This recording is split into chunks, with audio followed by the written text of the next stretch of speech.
Welcome to this Hematology Laboratory Insights presentation on white blood cell disorders. In this lesson, we will focus on white cell clues that can change the differential diagnosis.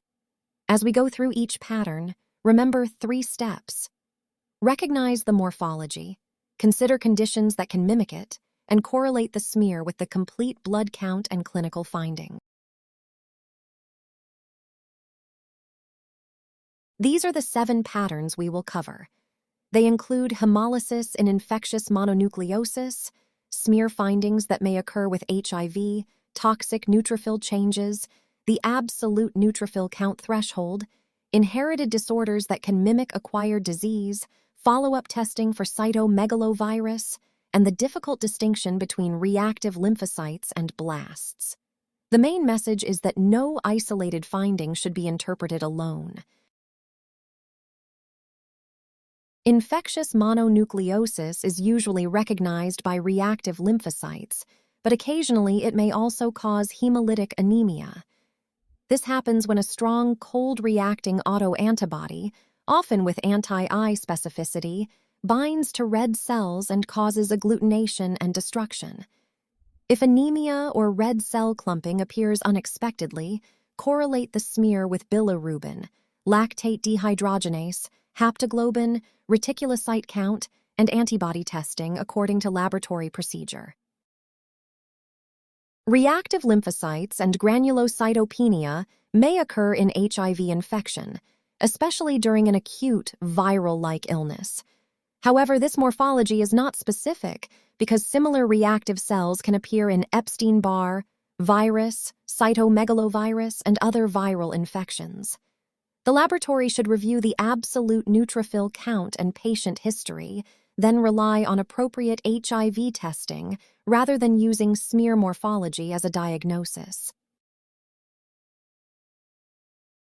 A bacterial infection may leave a recognizable neutrophil signature, neutrophilia, a left shift, toxic granulation, DOLA bodies, and cytoplasmic vacuolization.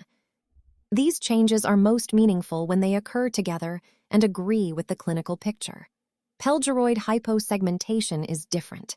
It is not a typical toxic response and should prompt consideration of an inherited anomaly, medication effect, myelodysplasia, or another hematologic disorder.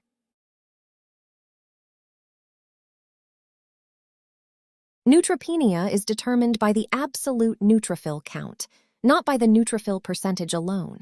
The formula is the white blood cell count multiplied by the percentage of segmented neutrophils plus bands, divided by 100.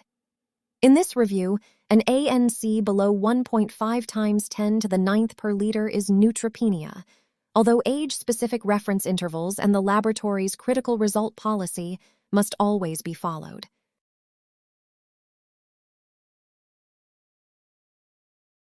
Two inherited disorders may be mistaken for acquired abnormalities. Chediak-Higashi syndrome produces unusually large lysosomal granules in leukocytes and is associated with defective phagocyte function and recurrent infections. Pelger-Huët anomaly produces mature neutrophils with bilobed or hyposegmented nuclei, which can be mistaken for bands.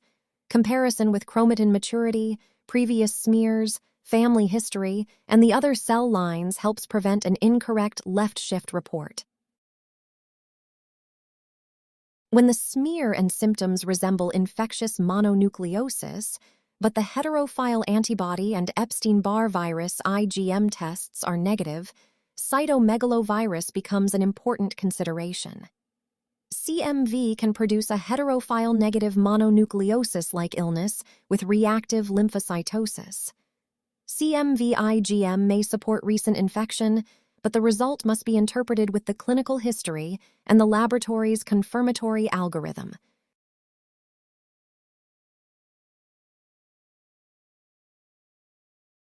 The neutrophil respiratory burst is an oxygen-dependent killing mechanism. NADPH oxidase converts oxygen into superoxide, and superoxide is then converted into hydrogen peroxide. These reactive oxygen products help destroy microorganisms inside the phagolysosome. Defects in this pathway, as in chronic granulomatous disease, reduce intracellular microbial killing. Reactive lymphocytes and blasts can share features such as basophilic cytoplasm, a high nuclear-to-cytoplasmic ratio, and visible nucleoli. Blasts become more concerning when the chromatin is extremely fine, the cells form a uniform or monomorphic population, and the CBC or analyzer flags are abnormal. Never call a blast from one feature alone, review the entire smear, compare with previous results, and escalate suspicious cells according to the laboratory SOP.